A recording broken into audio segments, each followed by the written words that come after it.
talking about incarcerated people who, in some cases, have a choice to do it, in other cases, do not have a choice.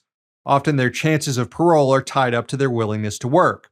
And we're talking about people who earn just pennies on the hour or nothing at all for difficult, dangerous farm labor. Labor that is then used to generate products and profit for some of the biggest brands in the US: McDonald's, Walmart, Whole Foods, Pepsi, and Coca-Cola.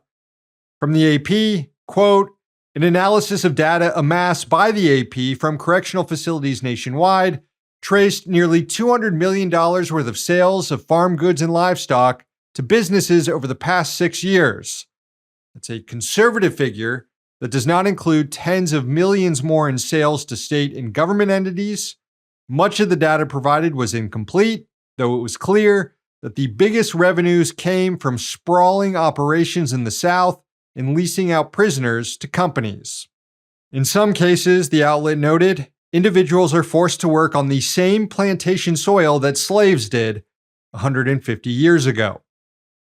Prison labor operations compete directly with individual farms, but don't have to pay wages and benefits or respect any sort of labor rights, including safety standards. The AP documented stories of incarcerated individuals being sexually assaulted on the job, injured, and even killed by machinery.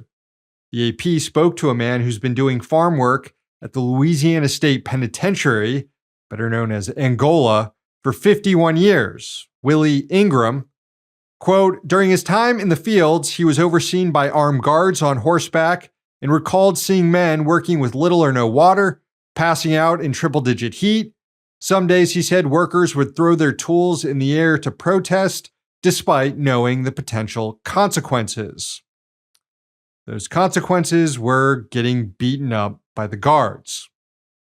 People behind bars are being exploited for their labor at all levels, talking private prisons and state and federal. In fact, the feds formed an entire corporation around selling their inmates' labor. It's called Unicor, and it generates hundreds of millions of dollars a year. According to a study out of the University of Chicago, 65% of inmates said that they do labor behind bars, and 3/4 of them said that they were basically forced to, that if they didn't, they'd be punished. The U.S. ruling class goes to great lengths to ensure that capital always has a cheap pool of labor to exploit. It's why when the 13th Amendment was passed to finally outlaw slavery, it included a loophole that still allowed it for punishment for a crime. More than 150 years later, some states have taken steps to remedy this loophole and included specific bans on forced prison labor in their constitutions. That includes Alabama, Colorado, Nebraska, Oregon, Tennessee, Utah, and Vermont. And later this year, Nevadans will vote to remove slavery as a punishment in its state constitution.